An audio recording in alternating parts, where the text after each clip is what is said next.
Syberia is one of those adventure games that people don't just finish and forget. They remember the mood, the locations, the slow, dreamlike pace, and the puzzles that made you feel like you were actually unraveling a strange clockwork world one step at a time. So when Syberia Remastered landed, I was excited, but I also wanted to be careful because remasters can go two ways. Sometimes they preserve the original and just modernize what needs modernizing. Other times they streamline things and the game ends up feeling like a different version of itself. So when Syberia Remastered landed, I was excited, but I also wanted to be careful because remasters can go two ways. Sometimes they preserve the original and just modernize what needs modernizing. Other times they streamline things and the game ends up feeling like a different version of itself. In this video I'm reviewing Syberia Remastered on PS5 and I'm comparing it directly to the original Syberia on PC. And I want to set expectations immediately. If you've never played Syberia before and you're a console player, the remaster can absolutely be worth it. But if you've played the original and you're hoping for the exact same vibe, exact same puzzle design, and that same classic point and click feeling, this remaster might frustrate you a bit. Because the big story here isn't just graphics improved. It's that surprising amount of puzzle content that has been changed, and in a few cases, removed outright. And that affects the identity of the game more than people realize. So here's how I'm going to break this down. First, what the remaster does right, the modern presentation and why it's generally nice to revisit Syberia with updated visuals. Then the puzzle changes, what's been cut, what's been reworked, and where I think the game got dumbed down a bit. Then we'll talk about the vibe problem, including Kate's new design and why the remaster sometimes loses the atmosphere the original had. And finally, I'll give a clean verdict. Who should buy the remaster, who should play the original first, and who should skip entirely. Let's start with the obvious win. The remaster looks modern. If you've played the original Syberia, you remember that it had a particular visual style.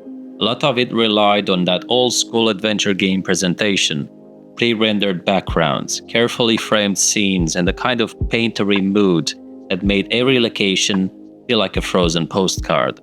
So, seeing Syberia with modern graphics on PS5 is genuinely satisfying. You can walk through familiar places and notice more detail, cleaner lighting, and sharper textures. And if your goal is simply to experience this story again in a new visual style, the remaster does deliver that. But here's the problem, and this is where the remaster starts to feel off to me. Sometimes the original actually looks better, not because it has higher fidelity, obviously it doesn't, but because the original pre-rendered presentation had a vibe that the remaster doesn't always recreate. The original felt curated, like every screen was composed with intention. The color, the framing, the stillness, it gave Syberia this dreamlike mood that fit the story perfectly. In the remaster, that mood is inconsistent. Some areas look great, but other areas feel like they're missing that same artistic stage lighting that made the original so atmospheric. So you lose a bit of that surreal postcard feeling, and the world feels more like a modern game world. Cleaner, yes, but also more ordinary, and that's the first place where fans will split. If you're new, you'll probably love the remaster's visuals. It will feel like the correct modern version of Syberia, but if you have strong memories of the original's mood, you'll notice that certain scenes don't hit the same way. Now, the biggest example of that vibe shift is actually the character design, because Kate doesn't really look like Kate. This is one of the strangest choices in the remaster to me. It's not just new model, new textures, it's that she looks like a different interpretation of the character, and they didn't really try to carry over the Kate design people recognize from later entries in the series either. And when your main character looks unfamiliar, it affects immersion in a story-driven game. It's not a small detail, you see her constantly. So on presentation alone, this is where I land. Syberia Remastered is a great way to revisit the world in modern graphics, but it doesn't consistently preserve the original atmosphere. And Kate's redesign makes the experience feel less like a faithful return. Now for the vibe side. The bigger issue isn't visuals. The bigger issue is the puzzle changes, because this is a point-and-click adventure at heart, and puzzle design is part of its identity. And the remaster makes changes that, in my opinion, go beyond the simple upgrade. So next, I want to get specific. What was removed? What was reworked? What was added? And where I think the remaster got it wrong. This is the part that decides whether you love the remaster or feel disappointed by it. Because Syberia isn't just a story you watch, it's a story you solve. The original game had that classic adventure game rhythm. You get stuck, you explore, you speak to people, you combine clues, you try ideas, and then you get that aha moment when the world finally unlocks. Syberia Remastered changes that rhythm. Some of the changes are fine, some are even welcome, but a few changes feel like the game is cutting corners. And that's why I can't call this a completely faithful remaster. The biggest example is a perfect one. In the original, there's a puzzle where you ask Momo for help opening the dam. That entire sequence being removed is the kind of change that really bothers me, because it's not just puzzle tuning, it's content removal at this point. It's taking a small slice of that original adventure logic, one of the moments where a character interaction matters, and just deleting it to speed things up. And when you remove those extra steps, you don't just remove difficulty, you remove the feeling that you're on a journey. You remove character involvement, and you remove the sense that progress has been earned through that investigation or action. Then there are reworked puzzles where the outcome is similar, but the logic is a bit different. Another good example is Oscar's legs. Oscar is an automaton, and that whole sequence in the original is memorable because it's one of those mechanical puzzles that make you feel like you're solving the world itself. In the remaster, the solution being changed isn't automatically bad.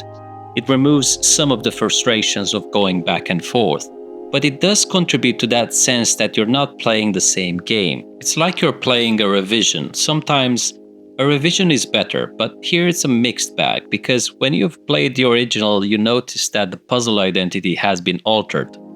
Now, the church sequence is the clearest case study of how the remaster approaches puzzle streamlining. In the original, you collect different music cards, and there's a very classic adventure game logic to it. Different cards for different events stored in drawers, and you have to choose the correct one based on the context. You're basically reasoning your way through a ritual and selecting the right item for the situation, including the card tied to the death of a Vorarlberg family member. That kind of puzzle works because it's not just find the item, you need to understand the meaning behind it. In the remaster, that puzzle is simplified. Instead of multiple cards and contextual selection, you end up with a single card, torn into pieces, scattered across drawers, and you rebuild it to open access to the Vorarlberg family crypt, the mausoleum-like burial place. And I'm going to be honest, this is exactly the kind of modernization I don't like, because it replaces a reasoning puzzle with a scavenger puzzle. The originals asks you to think which one fits the situation, and the remaster asks you to find the pieces, where are the parts.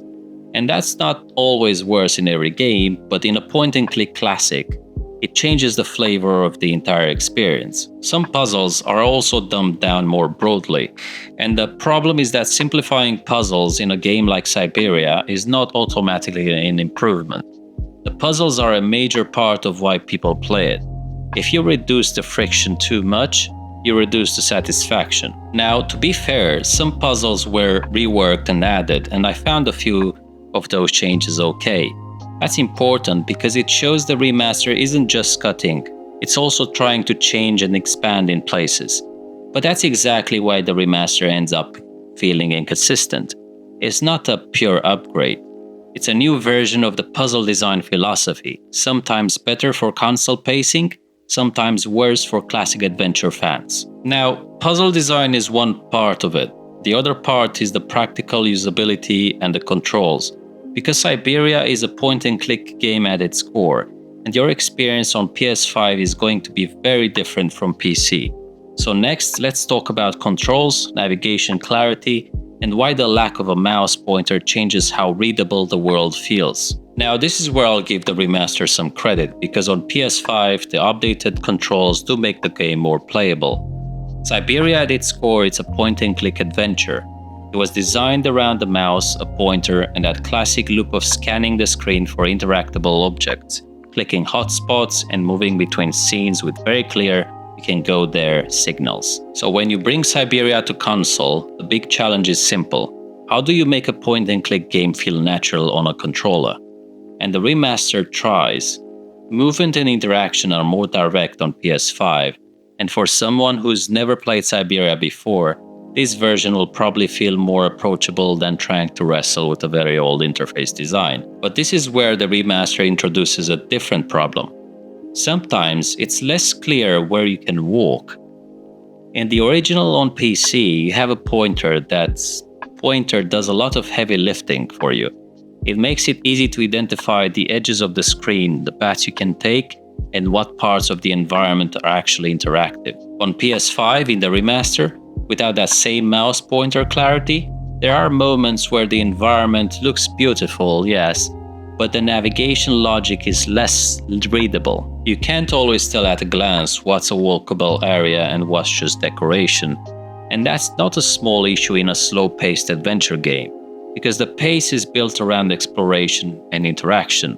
If the world is less readable, you spend more time second-guessing movement than solving puzzles. It also makes the experience feel more inconsistent, because sometimes it's fine, and then you hit a scene where you're walking around thinking, wait, can I go there? Is that a path or an object that I can interact with? And there's another practical point here. On PC, the new controls don't really matter, because a mouse is already perfect for this genre. Point-and-click adventures are one of the few genres where the original input method is still basically unbeatable. A mouse is faster, more precise, and it makes puzzle exploration feel smoother. So for PC players, the remaster's control changes don't necessarily add value, and they don't compensate for the puzzle changes and content cuts. And then we get into what I'd call the unfinished feeling. The little things that shouldn't happen in a remaster if it's fully polished. I ran into issues like Kate walking through poles like they aren't there, and missing environmental feedback like puddle effects when she walks through water. On their own, these might sound like minor issues, but together they create a pattern. Moments where the remaster doesn't feel as refined as it should, especially considering it's selling itself on being a modern upgrade. And that's why the best framing for this remaster is in between. Because it's not a bad game, it's not a disaster, it's just not a pure upgrade of the original experience. It's a different version, I would say, with different priorities, and in some places it feels rushed. Now, I'm going to avoid turning this into a rumor talk, but I heard claims that the project might have been rushed. Even if you ignore that completely, the end result still supports the main point. The remaster has a set of small, rough edges and design cuts that make it feel less faithful and less polished than it should be. So let's land the verdict properly, and I'll make it practical. If you're new to Syberia, what should you play? If you're a returning fan, what should you do? And is Syberia Remastered worth your money on PS5? So here's my honest verdict on Syberia Remastered on PS5, after comparing it against the original on PC. This remaster is a strange one because it does two things at the same time. It gives you a genuinely nice way to revisit Syberia with modern graphics, and on a console, the updated controls make it far more approachable than the classic pure point-and-click experience, but it also changes too much of the original game's identity for me to call it the definitive version. The puzzle changes are the big issue. When you remove content like the Momo Dam sequence, when you rework puzzle logic like the one with the Oscar's legs, and when you simplify a reasoning puzzle into a scavenger puzzle like the church sequence, it doesn't feel like you're replaying the same classic. It feels like you're replaying a revised edition. And on top of that, the vibe doesn't always land the same way. There are moments where the original pre-rendered atmosphere feels more carefully framed than remaster's modern visuals. Kate's character design also feels off compared to what fans recognize, which makes the experience feel slightly disconnected if you already know the series. Then you add the small polish issues, things like missing environmental feedback and collision oddities, and it reinforces that this needed a bit more time feeling. So here's the practical recommendation. If you're brand new to Syberia and you're mainly a console player, this remaster can absolutely be worth buying. It's still a great story, it's still a unique world, and the PS5 version is a convenient, modern way to experience it without fighting the older PC-era design. But if you're already a Syberia fan, or you care about puzzle design and the original atmosphere, I don't think the remaster replaces the classic. In that case, I still recommend you to play the original first, and then treat the remaster as an optional alternate take. Something you play later, purely to see what changed. And that's basically the clean summary of my opinion. Syberia Remastered is fine, sometimes genuinely enjoyable, but it's not the definitive Syberia. It's a version that looks modern, plays more comfortably on console, but loses some of the original's puzzle flavor and atmosphere along the way. So my final answer to should you buy it is, if you want to experience Syberia for the first time on PS5, I would say that yes, it's worth it. But if you want the classic Syberia feel, I would say stick to the original and just purchase this when it drops in price. And if you expect this to recreate this exact same vibe, puzzle structure, and satisfaction of the first time, you're probably going to feel the same in-between disappointments that I did. If you've played Syberia Remastered, tell me where you landed. Did the puzzle changes bother you, or did you prefer the streamlined approach? And do you think the remaster kept the mood of the original, or did it lose some of that classic atmosphere? If you want more original versus remaster comparisons like this one, please click that subscribe button. Thank you for watching, and I'll see you in the next one.